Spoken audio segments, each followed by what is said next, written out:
Simulator games have made real headway in the gaming industry in recent years.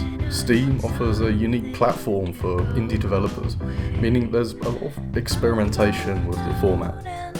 Now, a lot of sims are looked at with utter confusion by the majority of gamers. Games like the Euro Truck and Farming series seem to confuse the hell out of some people. Why would you want to work a mundane real-life task? Well, whatever criticisms you have of those style of games, you still have to concede something here. That they contain something thought of as being very important for a video game to have. Gameplay. And this brings us on to walking sims. Possibly the most controversial kind of simulator because they're bereft of gameplay by design.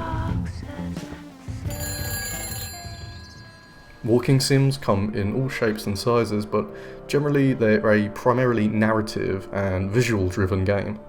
Often the interaction from the player is minimal, with some not having any other controls other than walk and look. The goals of most of these games is to go from A to B, take it slowly, look around, and take in the story if there is one.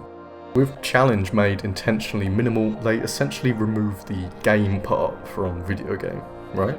There are a few things to get into here, but I'm going to start with my own experience of them. Because strangely enough, I really quite enjoy walking sims.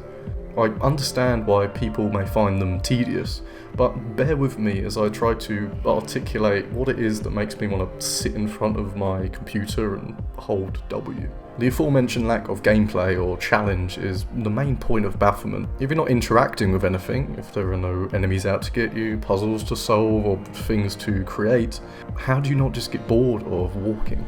You may as well just watch a film if you don't want to participate. Well, like with any niche genre, walking sims are aimed at a very particular kind of audience. They appeal to the sort of person that, in their real lives, likes to meander around with no particular destination in mind.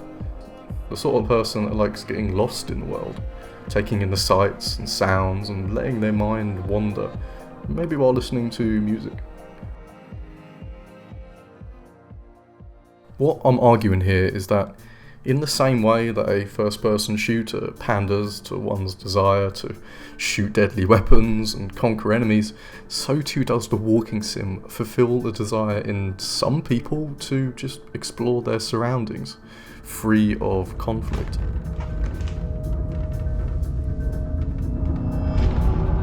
Video games can be seen as fantasies to escape into, where your everyday limitations can be lifted, and it's the same thing here. But mine were black with soot! In the same way that when I play a racing game, it gives me the opportunity to drive at very high speeds, the walking sim offers me the chance to take life slowly and appreciate my surroundings. Walking sims offer you the opportunity to go through places handcrafted by artists, so impossibly beautiful that they couldn't exist in real life. These impossibly beautiful places are often used as a graphical or artistic showcase. Most games use natural structures like trees and plants to lend a little believability to the environment. But in walking sims, the believability and beauty of the set design is at the core of the intended experience. And all available processing power can be devoted to it, not just in detail and textures, but in animation, lighting and sound design.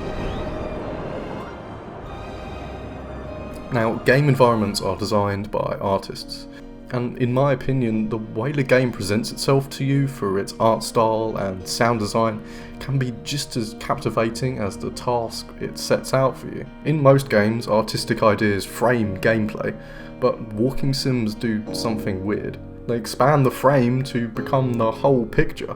People often say that this phenomenon is style over substance, but surely the style can embody the substance and be just as enjoyable.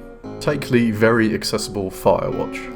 It's a beautiful and engaging journey that isn't necessarily a pure walking sim, but does heavily rely on its art design and requires only basic interaction from the player. You choose from multiple dialogue options to make the story more personal, but pretty much only interact with ropes and your compass. So the enjoyment centres not on what you do so much as the combination of story and visuals. Is it a video game if it only contains these two things, without any direct hurdles from start to finish? This is getting into an interesting question of how we even label things like this. I've been thinking recently that maybe it's worth considering whether the language we use hasn't kept up with how games have been experimenting with the format recently. Maybe we should start calling walking sims interactive experiences as distinct from video games. Firewatch was pure story and style, lacking substance in terms of player interaction, but still being very dense in enjoyable content. You can get really stuck into what it offers, but take the more archetypal walking sim, the infamous Dear Esther. This is a game that may embody this idea of an interactive experience. Here, there's not even simple game mechanics like there is in Firewatch. It's pure walking.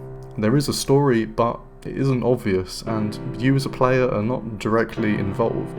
The character you play as is nameless, faceless, a ghost by all accounts. In it, you walk a roughly linear path for an hour or two, listening to the narration, and then it ends. It's fair to ask at this stage, what was the point? Well, the artistic presentation was the point. Usually in games, we're encouraged to be effective at a given task and keep progressing, but in Dear Esther, your speed is intentionally limited, and there is no task. You progress, but with no sense of urgency. Stripping the whole thing down in this way may seem insane, but by removing challenge, other aspects of the design can shine through. Namely graphics, art style, writing and music. What is usually just the set dressing for the obstacle course that games lay out is instead the full show here.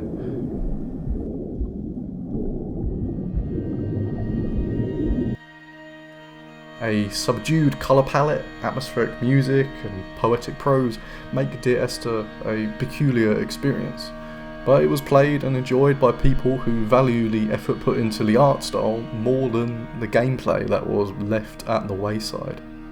You could say walking sims do something strange by removing elements basic to gaming, but the emphasis put into the art style and story allows them to explore places varying greatly in tone that just wouldn't be possible with a conventional game. As a child, the house made me uncomfortable in a way I couldn't put into words. People enjoy them because they're a way to explore the part of themselves that appreciates tone and aesthetics over challenge, at least for an hour or two. They're good when they're about a movie length and are best enjoyed after a long day and a few drinks. One thing I want to touch on at the end here is what walking sims tell us about modern trends in gaming and what will happen to them in the future.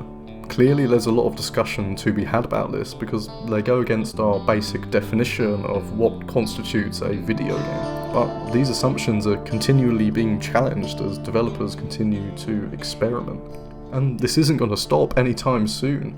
As technology progresses faster and faster, we'll have to rethink our use of vague words like video game.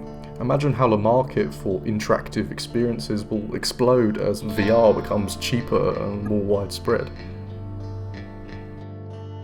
I think simulator games are a sign of things to come for interactive entertainment. People play them because they provide experiences rather than challenges, and so with the added immersion of VR, this genre is just going to grow and splinter into whole new kinds of entertainment, catering to all kinds of desires. Probably with even more widespread popularity than games have now, with an experience for everyone.